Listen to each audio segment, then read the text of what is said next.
L'interview du jour, je reçois en plateau Marc Toiti. Bonjour Marc. Bonjour Aude et bonjour à toutes et à tous. Économiste et président du cabinet ACDFI. On va évoquer avec vous ce matin la bonne santé d'abord des marchés boursiers avec une série de records de plus haut.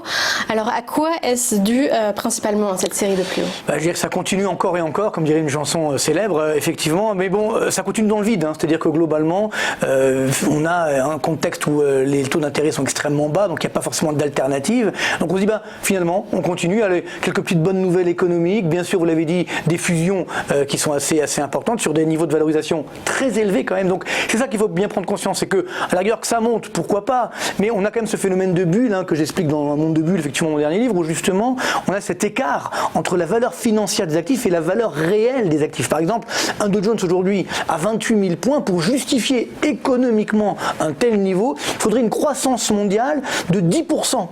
Or, nous sommes aujourd'hui, ça a ralenti, on est autour des 2,8% et l'année prochaine autour des 2,5%. Donc c'est pas la récession, c'est vrai, mais c'est pas 10% de croissance. Donc c'est là où on est complètement aveuglé, on est dans une sorte de paradis artificiel, entretenu bien sûr par les banques centrales. Vous savez que la Banque centrale européenne a remis sa planche à billets, 20 milliards d'euros chaque mois. Donc on continue, donc maintenant on passe aux drogues dures, si vous voulez, là c'est de la cocaïne, peut-être bientôt de l'héroïne, on ne sait pas. Mais on ne sait pas comment ça va se terminer. Parce qu'il faut bien qu'un jour le malade se réveille, alors qu'il y aurait une overdose. Est-ce qu'on va le sevrer? Malheureusement, on ne sait pas, mais il y a quand même des dangers qu'on ne veut pas voir. Par exemple, sur le marché interbancaire américain aujourd'hui, vous savez qu'on a des tensions régulières. Alors, il y a des rumeurs qui circulent comme quoi il y aurait une grande banque, on ne va pas dire laquelle, parce que c'est un peu confidentiel, mais une grande banque qui a de graves difficultés et qui régulièrement vend une partie de ses positions, donc ce qui génère cette tension. Donc, il y a potentiellement un Lehman Brothers puissance 5, mais qu'on ne veut pas voir. Et donc, il y a également, bien entendu, notre ami Donald Trump, qui fait tout pour qu'une crise n'éclate pas avant effectivement les élections. Donc voilà, on est dans cette fuite en avant. Combien de temps ça peut durer? Il faut être honnête, il faut être humble. On ne sait pas, ça peut durer encore longtemps, mais néanmoins, on est dans cette bulle qui gonfle, et puis le jour où ça explosera, ça fera mal, bien entendu.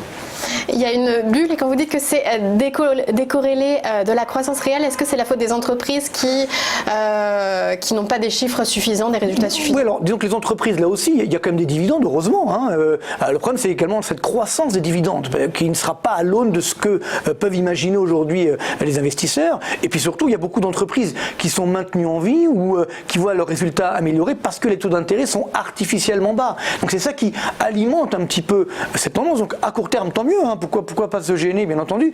Mais à moyen terme, encore une fois, il ne faut pas oublier que cette dette qui augmente, je vous rappelle qu'aujourd'hui, on a une dette mondiale, publique et privée, qui atteint 305% du PIB mondial. C'est du jamais vu dans l'histoire de l'humanité. Donc vous voyez, c'est vraiment inédit. On ne sait pas comment ça va se terminer, mais on en profite pour l'instant. Alors, par exemple, il y a quelque chose que je dis souvent, c'est sur la Grèce. La Grèce, quand il y avait la crise grecque, à l'époque, il y avait 170% de dette publique par rapport au PIB en Grèce. Donc, je me dis, oh là là, c'est beaucoup, c'est énorme, elle ne remboursera pas.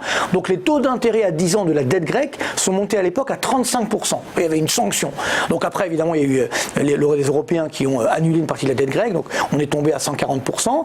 Et là, aujourd'hui, vous savez à combien on est de dette grecque? 182% du PIB.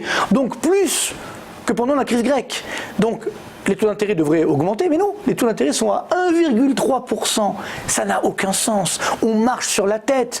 Et donc, aujourd'hui, on prête à la Grèce, mais c'est comme si on donnait des bonnes bouteilles à un ivrogne, si vous voulez. C'est clair qu'il va les boire. Puis après, on ne retrouvera pas forcément sa mise. Donc, il faut être prudent quand même. Vous voyez, je ne dis pas qu'il ne faut pas prêter à la Grèce, mais pas à 1,3%. Mais qui décide de ces taux? Sur les investisseurs, donc c'est eux. Clairement, aujourd'hui, le problème, c'est qu'on a surtout les banques centrales. Parce que comme effectivement cet argent, je dirais, est distribué à volonté, et qu'on oblige un peu également les banques, les compagnies d'assurance, avec, vous savez, les règles prudentielles de BAL 2, BAL 3, etc., on les oblige à acheter des dettes publiques.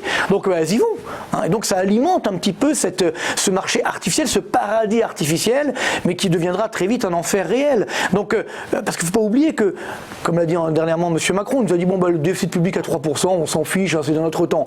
Bon, ok, c'est de notre temps, mais j'ai envie de dire, moi, le bon déficit, c'est pas 3, c'est 0. Vous voyez ce que je veux dire? Donc, pourquoi 3, pourquoi pas 4, pourquoi pas 5? Donc, on se dit, on continue comme ça. Parce que justement, les taux d'intérêt sont bas. Donc, ce qu'on appelle un aléa moral. Comme on dit, on ne paye pas cher, on y va. Sauf que, attention, ce déficit, ça fait de la dette. Et la dette, elle est toujours là, elle n'a pas disparu. Même si elle ne coûte pas cher, elle est toujours là. Donc, il faudra la payer tôt ou tard, il faudra que nos enfants la payent. Donc, on lègue, je dirais, un héritage aux générations à venir dire, qui est catastrophique. Et donc ça veut dire que tôt ou tard, il faudra payer la facture. Alors là, on est dans cette fuite en avant, on dit, ben non, on ne veut pas payer, on verra ça plus tard. Ok, alors c'est vrai que comme disait Keynes, à long terme, on sera tous morts. Ok, c'est sûr. Si on raisonne comme ça, bon ben on fait plus rien. Mais là, on est dans cette typologie, cette dialectique où globalement, on ne veut pas voir la réalité en face. On est dans un déni de réalité mondiale et il faudra bien qu'un jour ou l'autre, on se réveille. Alors pour l'instant, moi, je ne vais pas me battre contre le vent. Hein. Très bien, on continue. Donc je dis, allez-y, carpe diem, au diable l'avarice, continuez comme ça. Mais c'est aussi mon rôle d'économiste de dire, attention, aujourd'hui, on a un décalage entre la normalité et puis les marchés financiers, cette bulle qui n'en finit pas. Mais encore une fois, dans le mouvement, ça peut encore continuer quelques mois, quelques trimestres. Il y a des risques, vous l'avez dit aussi, la bonne gestion, c'est 0% de déficit. Et il y a un État qui affiche 0% de déficit, c'est l'Allemagne. Oui. Pourtant, ses prévisions de croissance sont pas terribles. Disons que l'Allemagne, la pauvre économie allemande, elle a pris plusieurs claques de plein fouet. La plus grande, c'est bien sûr les risques sur le commerce mondial. Sur l'industrie automobile. Et voilà, c'est ce que je veux dire. Plus l'industrie automobile, où globalement, il y a une refonte du marché, si vous voulez, une fin de cycle. Et comme l'Allemagne est tirée et tractée par son industrie, notamment automobile, eh bien là, évidemment, c'est le pays qui souffre le plus. Mais il ne faut pas se leurrer. C'est vrai que nous, on se gargarise en France parce qu'on a 1,2% de croissance, alors que les Allemands, ils sont à 0,6%. Super, on fait mieux que les Allemands. Mais enfin bon, il ne faut pas oublier qu'on a lâché effectivement les dépenses publiques et qu'on a lâché notamment 17 milliards d'euros et que cette année, le déficit public français va passer de 2,5% à 3,5% du PIB. Donc c'est énorme. Et pour combien de croissance ? 1,2. Donc ça fait cher payer le 10e de point de croissance. Donc je pense que les Allemands, justement, ils savent qu'une grave crise arrive et ils se disent, on garde une poire pour la soif. Donc effectivement, ils ont un excédent public, mais ils vont l'utiliser, c'est sûr. Mais le problème, c'est qu'habituellement, les Allemands payaient pour tout le monde. Vous savez que l'Allemagne, c'est 30% du PIB de la zone euro. Dès qu'il y avait un problème, l'Allemagne était là et on épongeait, et donc toute la zone euro est relancée. Je pense qu'aujourd'hui, le problème, c'est que les Allemands n'ont plus cette volonté européenne. Et donc ils se disent, mais pourquoi je vais payer pour les Français, pour les Italiens ou autres ? Donc ils se disent, on va voir d'abord ce qui va se passer chez nous, et je pense qu'ils commencent progressivement à utiliser leur excédent public. On l'a vu au troisième trimestre, il n'y a pas eu de récession, parce que justement, ils ont un petit peu utilisé les dépenses publiques. Donc ils font ça surtout pour eux. Mais ils auront du mal à diffuser. Donc ça, c'est dangereux, parce qu'on sort du jeu coopératif. L'Europe, la zone euro a fortiori, c'est un jeu coopératif. Là, on rentre dans un jeu non coopératif, où un peu chacun tire la couverture à lui. Donc ça, c'est extrêmement dangereux. Et surtout, c'est que quand demain la prochaine crise va arriver, vous savez, on a une crise tous les 10-12 ans. C'est pas grave, une crise, c'est même une phase d'opportunité. Mais il faut être préparé. Par exemple, en 2008-2009, j'étais l'un des rares à dire que ça allait redémarrer. Ça a redémarré. Pourquoi ? Parce qu'on a eu les moyens de relancer la machine. On a baissé les taux d'intérêt, on a fait de la relance budgétaire, parce qu'on en avait les moyens. Demain, j'ai une nouvelle crise. Qu'est-ce que je fais ? J'ai plus de cartouches. J'ai rien, notamment nous les Français. Donc on ne pourra pas relancer la machine. Les seuls qui ont quelques cartouches, c'est justement les Allemands qui ont un excédent public, un peu les Américains parce qu'ils ont des taux d'intérêt plus élevés que nous, donc ils pourront les baisser sur la politique monétaire. Et puis nos amis évidemment chinois, vous l'avez évoqué, 3 000 milliards de dollars de réserves de change. Donc vous voyez, c'est des pays qui sont préparés à la prochaine crise et ils feront la mise. Par contre les autres, on est complètement dénudés. On n'a aucune cartouche, on a déjà tout utilisé pour 1% de croissance. Vous voyez ?